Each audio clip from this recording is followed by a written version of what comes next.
There, and welcome to another episode of Video Selling Live. Yay! This is a show all about selling on video. I'm your host, Chris Bogue, video sales coach, creator of the complete guide to selling on video, which is available at chrisbogue.io. And this show is brought to you by SenseBark. First, let's welcome my co-host, Brian Montoya. Brian, welcome back.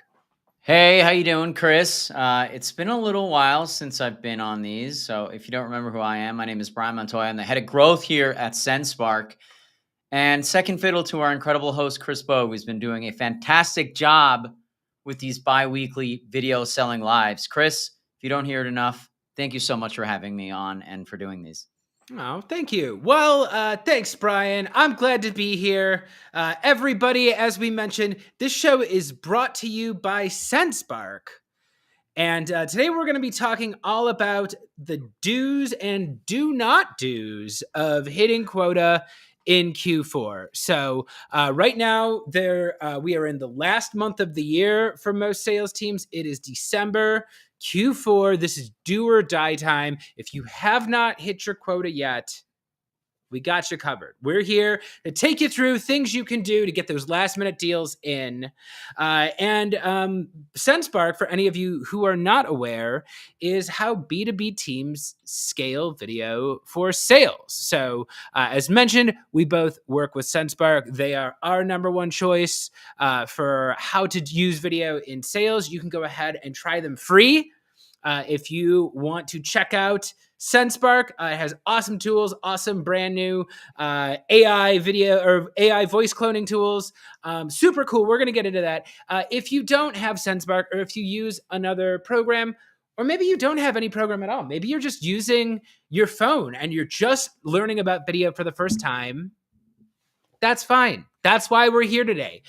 We are here to help you win. We're going to give you some simple tips that you can use to send effective videos that are going to drive you sales here at the end of the year. So go ahead, check that out. And again, if you are interested in me, you can check out my course. So as I mentioned, I'm a video coach. My name is Chris Bogue.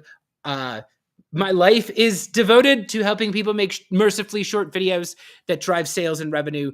So go ahead. I sell an entire course on this. If you want to really be up to speed on all things video prospecting, go ahead and scan that QR code to get my course. So we're about to jump in here. We're going to be talking about Q4. But first, audience, we want to hear from you. So if you are watching this live, if you're watching this at home, if you're watching this on LinkedIn or YouTube or wherever you're watching this, go ahead, leave a comment. We don't know you're here if you don't comment, so go ahead. Ask Brian and I any questions you have, any observations you have. Even if you just want to let us know where you're watching from today, go ahead and leave a comment. We're going to try to get to all the comments we can before the episode is done. And without further ado, Brian, you want to get started with lesson time? I'm ready to learn. Let's do it. Let's do it.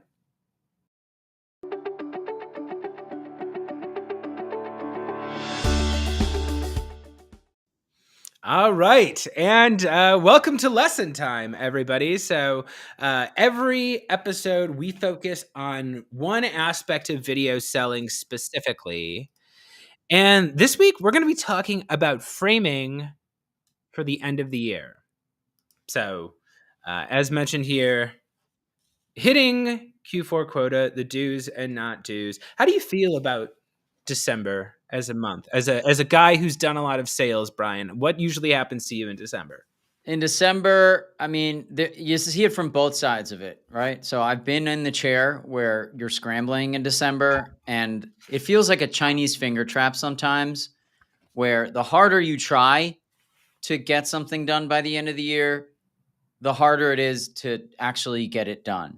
So I'm just a big fan of authenticity when it comes to that time of the year. I realized when I didn't necessarily send emails that were driven into, that were kind of, the point was, let's get this deal signed by December 31st, when it was less high pressure. When you lower the stakes, I noticed that I was just getting a lot more replies, not necessarily things closing at the end by December 31st, but building yourself a nice little nice pipeline for 2024. So there's things that I believe help is being authentic during this time, right? It's very difficult right now that we've been going through this year and the past couple of years here in tech. I feel like people are realizing that they have to kind of take a step back, and it's the holiday season. Like, they need to hang out with their families. So if you go in there salesy, I don't think is the way to play. So authenticity is kind of how I feel about things in December, Chris. All right. Well, nice finger trap analogy. Let's get into. Okay, so let's talk about what's actually needed here. So if you're in sales, you have a number that you need to hit. Yeah. And this is a very trying time for sales reps because you are racing against the clock. So we're here to tell you a couple things about miracles. They do happen. They do happen, but don't count on it. All right. So this episode, I would like to talk about focusing on what is possible, maximizing the amount of conversations you are having, taking advantage of the pipeline that you've already built up, and realize that if you meet anybody new between now and the end of the year, odds are they're probably not going to be ready to buy the moment you talk to them. Okay, so let's just specify that right now. They're called miracles for a reason. Right, people, they don't usually happen. So that being said, I have absolutely had years where I blow it out of the water in Q4, right? And I've had years where Q4 is the best month of the year, and most of the deals I have close in that final month. So I am here to tell you, hope is not lost. There's a lot of things to look forward to. There's a lot of things that could happen. But at the end of the day, you have to make sure you are setting yourself up for success. And it's going to be controlling what you can control. Right. So let's go ahead and let's talk a little bit about timing. So timing is everything here. And that's why I think, Brian, we're both touching on here, like end of the year. You're talking about winding down, spending time with family, kind of creating some more casual relationships or casual conversations out there. I will say that sometimes people are still buying in December. Oh, absolutely. Budgets need to be spent. You're absolutely right, Chris. And that does happen. And you're going to get the miracles that come in before December 31st, before the end of the quarter. But I still feel that, one of the hard don'ts, in my opinion, right? These are the do's and don'ts. One of the don'ts is hard selling in December for me. What do you think, Chris? Well, so my philosophy here is don't stop working just because you think everybody else has stopped working. Sure. Right. So it's the idea that, like, you always want to be prospecting, and we're going to be talking about, I've got like a bunch of different lessons here that we're going to go through. And one of them that we're going to be talking about in a minute is adjusting your timetable, right? Because maybe somebody is not ready to buy now. If you come on too strongly, if you come on too aggressively, you might lose your chance to chat with them next year. Yeah. You burn that bridge before the clock strikes 12. Yeah. So you can't panic even though you're panicked. And this is a period of time where, like, remember, you're a salesperson. So that means it's your job to get people on the phone. It's your job to start conversations. It's your job to engage with the people in your pipeline. But, always be vigilant. And like you said, budget is a real thing. I closed some great deals last year because I'd been in talks with people and they were like, look, we need to spend this budget before December 31st, and I was able to actually, like, get some last minute deals out of there. But I had to wake up and eat my Wheaties, and I had to make sure that I was doing the things that I said I was going to do. I think, Chris, just, if it's hard to get to December and say, I need to hit these numbers. I need to get these deals closed. It's not, the work has already been done, in my opinion, right, Chris? Like, you've been doing it for a whole year. If you didn't get the deal necessarily where you think it's going to close, you're just going to come off desperate in December, right? So I don't think counterpoint can though. Do. Okay, I will give you a counterpoint. Not every B2B company ends Q4 in December. That's right. A There are a lot fiscal of what's that major one called? The yeah, fiscal year, I the think, is the fiscal one that ends. year, including like large companies like I believe Salesforce. Absolutely. Yeah, So it's absolutely. like their quota, Mhm. like Q4 quota ends January 31st, That's right? right. So that means a couple things. That means if I'm reaching out to a company, one, Yeah. I don't necessarily know that like their quarter is done, their buying season is done, their Q4 decisions are done. And two, like worst case scenario, right? Let's say I completely blow Q4, I completely miss my quota. Mhm. I'm on a pip, I'm on thin ice, my organization is deciding to fire me. If I get a couple wins right out the gate in January and all of a sudden Q1 is off to a strong start because I've got all this activity that started at the end of Yeah. Q4, you've got a chance to blow it out next quarter. And I've seen a lot of organizations, I've been in a lot of organizations where Q4 is a weak quarter for their team. They adjust their forecasts and whatnot because they're going to bring in less money during that time, anyways. And even if you've botched your Q4 quota, you've still got the chance to set yourself up for a strong start to Q1. So, again, you're a salesperson. What the hell else are you doing with your time? You're supposed to be doing sales, you know. Prospecting. Can't stop even in the winter, right? Yeah, keep the prospecting, and worst case scenario, start thinking about Q1, right? If anything, Chris, I feel like the prospecting could be a little bit more casual, really. I guess that's kind of where I'm driving.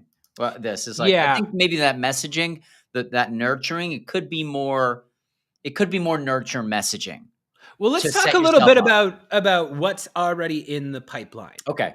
So I want to park here for a minute just because again, I've been on this side of needing to close deals at the end of the year, and I've gotten very dejected and depressed by bosses who are like, "Ugh, it's a lost cause. No worries. Just you blew it. You should have been, accomplishing X and Y and Z 2 months ago." That's what I sounded like a minute ago, Chris. Yeah, and then I'll have someone on my team who actually like surprise hits their quota, and it's like, oh, I wish I didn't just start slacking off. I wish I would have actually like went out there and like Yeah. worked a little harder when I had the time. So I'm I gonna like the say to good you out cop, there, bad cop we're doing. This worked. yeah. Well, so you have deals that are already in the pipeline, right? And I want to focus on this because if you're gonna get one of those last minute wins out there, it's probably somebody that you've already talked to. Mhm. You're not introducing this concept to them out of nowhere. And yeah, I actually like to go through and I think we've discussed this before, but I have like a red, yellow, green classification system for my leads. What are the reds? Just folks that you haven't spoken to in a long time? Reds are I think I have a less than 50% chance of moving forward. Oh, okay. So it's not necessarily based on the last time that you contacted them, right? Yeah, I mean, they're basically like they're always my gut check, and it's like, Mm. but those yellow leads are 50-50. If I mark a lead as yellow, that means it's basically a coin flip. I don't really know where they stand. And then the green leads are the ones who seem like a greater than 50% chance, right? I had a really good meeting with them or they expressed Yeah. interest in me somehow. So the first thing I'm going to do is I'm going to go through all those green and yellow leads and just touch base with all of them. Right. This is a time. And again, we're video people here. So there's options you can have for video. You can make personalized videos. You can also clone videos because SenseSpark does that now. SenseSpark actually has it where you can make videos and you can just like quickly personalize them without having to re-record the video over and over and over again. Saves tons of time. The AI team over at Microsoft loves it. Yeah. So here's you know, something I like to do is just like go around and ask the people who were close. Hey, wanted to know if you were still interested in chatting about this before the end of the year. That's it. You don't have to go. You don't have to write them a novel. You don't have to do a big creative presentation for Yeah, each these of them. videos don't have to be forever, you're right. They could be Yeah, quick. they they Mercifully ex- short. they express interest, and I just do it in terms of like, hey, I wanted to chat with you again, Brian, because I know we were Mhm. chatting earlier in the year. I know you had some interest in this. Is this still something on your radar, or have your priorities changed? Let me know if something came up that made you decide you didn't want to do this anymore. And yeah, I'll talk to you soon. Like I usually keep let me know either way. But hey, do you want to pick this back up? I have found that sending that to a bunch of people that I've talked to are at least going to get a couple last minute meetings. I So always just get it. reopening those lines is what you're saying, Yeah. Chris, for all Just the like, greens and the yellows. Yeah. no, leave no stone unturned. If they haven't officially said no yet and they're already in the pipeline, you already had a meeting with them, see where they're at, you know? And I like that phrasing. I've learned to ask, like, did something change? Have your priorities changed here? One that I got from Jen Allen Knuth, who's just content creator on LinkedIn, who's The like, best. but yeah, she taught me to ask it like, yeah, did something pop up that prevented you from putting this on the roadmap this year? You know, she likes that phrasing. Did something pop up? Because now they have a reason that's not them Yeah, yeah, to yeah, say yeah, why they yeah. didn't want to meet with you. You know, and again, my whole thing is like, I just have to know whether somebody's in or out. You know, let's say I go through my closed loss reports, I go through my calendar, I find like 20 people that I was talking to throughout the year who the book Yeah. is still open. You know, if 4 of those people don't respond, 16 people do respond, 13 of them say, hey, no thanks. But 2 or 3 of them are like, oh yeah, actually we should talk about this. That's something, right? I've got a chance now. If it wasn't still on, they would just tell me that. But again, so much of the game of sales is just following up. And if I may quote TLC here, don't go chasing waterfalls. Yeah. Qualify them in or out is what you're saying, right? Yeah, No more kicking the can. We can kick in the can down the road. We can keep doing that, right? yeah, But just lighten that pipeline, get a little bit more realistic with them, and qualify them in or out. Now's a good time to have that sort of like not to kind of get those things out because it's I don't know, it's the end of the year for everyone, right? It's sort of this sense of finality that could come from that. So or yeah, people are also in this season to just be decent people and be like, you know what? I'm actually not interested in it. Thank you so much. Or, you know what? I am interested. Let's talk about it in January when I come back from vacation. yeah. And again, I like to ask kind of like, is this still a priority? I like to get them talking about something that isn't me. I want to get them talking about the state of what's happening. But yeah, this is really do or die time. And I've seen sales reps like lose winnable opportunities because they're too busy out there trying to like get something new in the pipeline.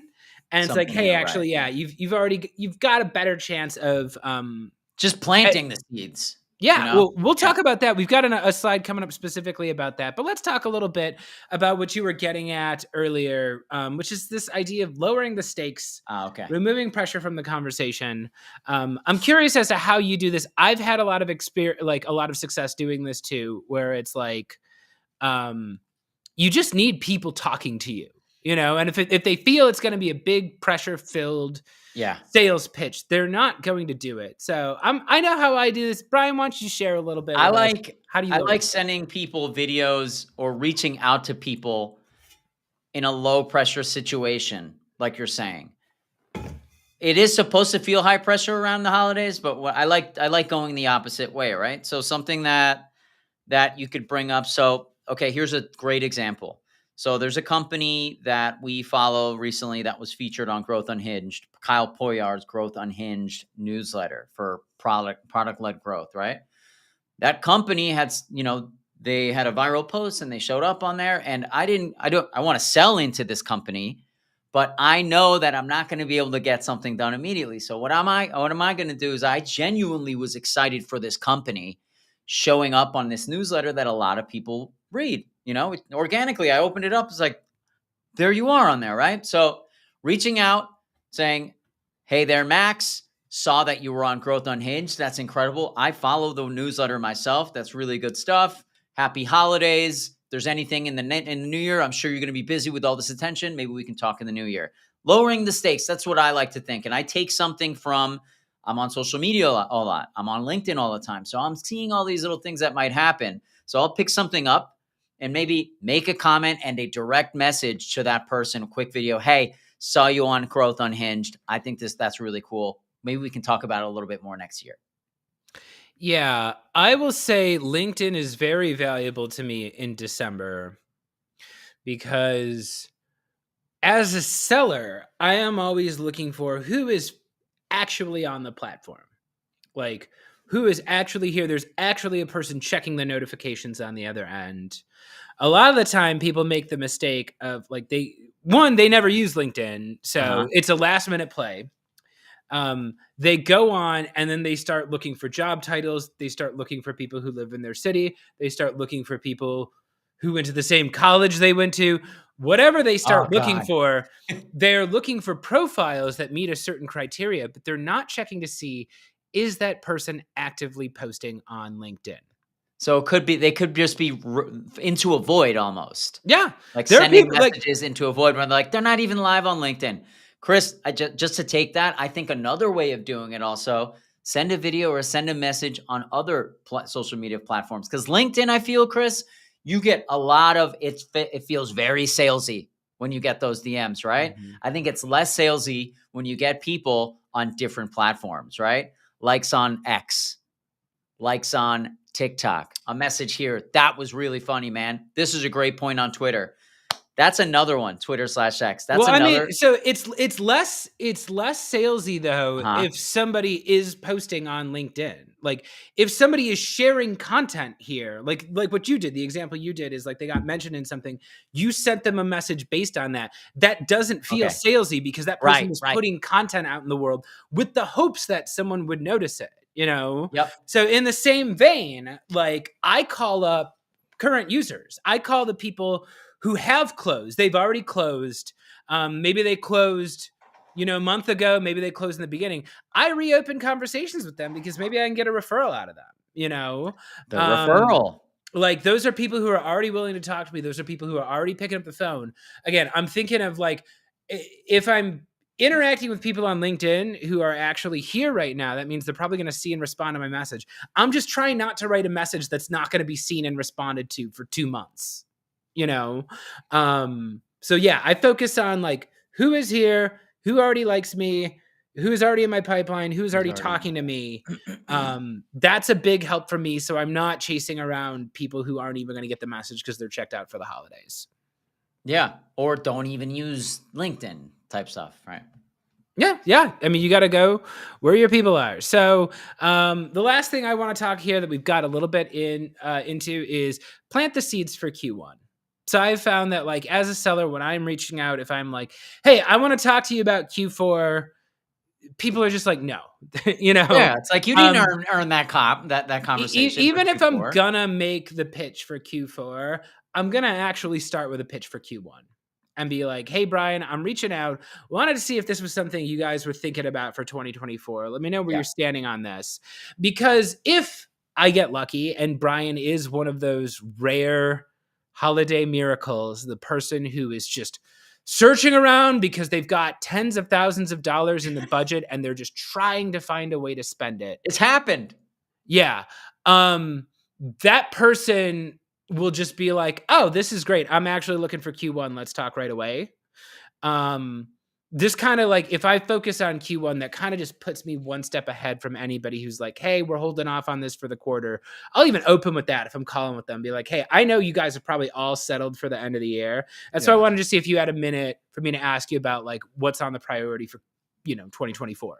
You Um, lower that sort of that defense a little bit by saying that. It's like, "Hey, I know you're probably all done you're for this year, but let's think forward down the road. This is low pressure right now. Lower the stakes, plant the seed." I also found that as far as planting the seeds for Q1, it's also a good time for referrals around the holiday season. People are just in a good mood. Let's say I what I used to do, Chris, was I would find closed ones, happy customers that were already happy with me from like what we sold the year before or however long they've been with us. Maybe I wasn't on the account and now I have the account. It's always a good idea to reach out to happy people around this time of year to set yourself up, like you're saying, for Q1 and get that long game going. Yeah, yeah, they're the people who can talk to you. What better time than now at the end of the year when you don't need to sell them, you know? Yeah, So, yeah. um, that's great. So, again, these were just like a couple things you can do, a couple like shifts and expectations that you can make in order to find some success before the end of the year. And before we close it out, Brian, I kind of want to leave the audience with a sales challenge. Are you ready for this week's sales challenge? I am. Let's do it. Okay, boom. So we've got a sales challenge here now. And my sales challenge to you at home is to audit your calendar, plan a follow-up for everyone. Right? If you use a CRM like Salesforce or HubSpot, this is going to be even easier. You can go through your past quarter close lost if you want. But for me, especially if, like, let's say you're a solopreneur, what you can do is you can look through your calendar, just go through, block off 15 or 20 minutes, and check out every single meeting you had this year for sales. If they were somebody who didn't give you a yes or no, set a goal. Follow up with them on video, follow up with them with an email, follow up with a DM or a voice note or a phone call. Get in touch with them. And if you don't want to ask them for business, plan to nurture them during the holidays. Send something nice at the end of the year. Send something to touch base with them. But I'm challenging you, go look through your calendars, look through your close lost, look through the conversations you've already had. I bet there's something that fell off your radar, and you can pick that back up for either a Q4 close or to start yourself off strong for Q1. What do you think, Brian? You going to go revisit your calendar? I'm going to take a look at my calendar, and I'm going to take the desperation sweat off myself, and I'm going to lower the stakes. I'm going to nurture some people, and I'm going to set myself up for a good Q1. I might do it on video. Do it. Just even saying like, hey, it was great chatting with you next year. Happy holidays. Great chatting with you next year. That's a funny one. Kind of sounding like, oh, this is me from the future. We had a really good conversation in January 2024. Just so you know, it's going to be a pushy year, everybody. No, but I think this is time. I have a lot of fun. I always put out extra content around the holidays because I know it's just a time where we all have shared events. We all have shared holidays. Yeah. Take advantage of it. People are in a good mood. If you ask them for anything other than an immediate sale, you'd be surprised at how much people will talk to you. And it looks like we're at the end of our episode here, Brian. So, wow, that one flew. They always fly. So before we close out here, we do have a plug for SendSpark. So everybody, if you are interested in in finding new leads for the end of the year, there is a webinar coming up. Bethany, founder of SendSpark, is going to be there Thursday, December 7th for Prospecting Reinvented, Accelerate Lead Generation with the SD Lab. So Warmly and SD Lab. I'm going to be moderating. It's going to be great. We're going to talk about new lead generation strategies that will help set you up for a good 2024. There's some cool, interesting things that we've been doing here at SendSpark for our own pipeline that's worked, and we want to share it. So hey, someone scan the QR code. Yeah, woo! Go ahead. If you don't know how QR codes work, take your phone out, switch it to camera mode, face it at the QR code. Take a selfie with the QR code. You don't need to take a selfie. All you need to do is press the button, and it'll take you to a link, and then you can register for free for the webinar. We'd love for you to take a selfie, but you don't have to do that, right? No. Take it after. Yeah, come join us. And once again, try SendSpark. So SendSpark, it is the #1 B2B solution to scale video for sales. You can do it faster and easier and more tools than any other video solution out there. So try SendSpark free. You can scan this QR code. And finally, we'll close it off with a plug for me. So I've been your host, Chris Bogue. I do this show every 2 weeks. If you would like to learn more about me, you can go to chrisbogue.io. That's also where you can go to purchase my course, The Complete Guide to Selling on Video. So if you want to get deep into video prospecting strategy, this is 2.5 hours of custom lessons. We go deep into advanced SendSpark strategy, video strategies for short, effective messages at every stage of your pipeline. Scan that QR code or go to chrisbogue.io if you want to check that out. We'll be watching an infomercial for that to close us out. Brian, thank you so much for joining us today. You have anything left you want to say to the audience before we close it out? SendSpark is the #1 video platform for B2B sales. And thanks for joining. Yeah. What else can we say but that? Thanks a lot, everybody. Have a good one. And here's an infomercial. Hello? Is this Mr. Sherbert? It sure is. What can I help you with, brother? Hello. You were not expecting this call. Do you have 17 seconds to Hang learn on a about second. mercifully short... Is this a cold call? I don't know. You. Never call this number again. Oh no! Another unsuccessful cold call. You probably don't have time to fuck off. I got a quota to hit. Are you spending hours every week cold calling and cold emailing but not seeing results? There's gotta be a better way. Introducing the complete guide to selling on video. Whether you're new to sales or a President's Club member, this fast and fun course will teach you to efficiently create short, customized videos that get results. The complete guide to selling on video is not sold in stores. Visit chrisbogue.io and use promo code GIMMEGIMME to take $50 off while supplies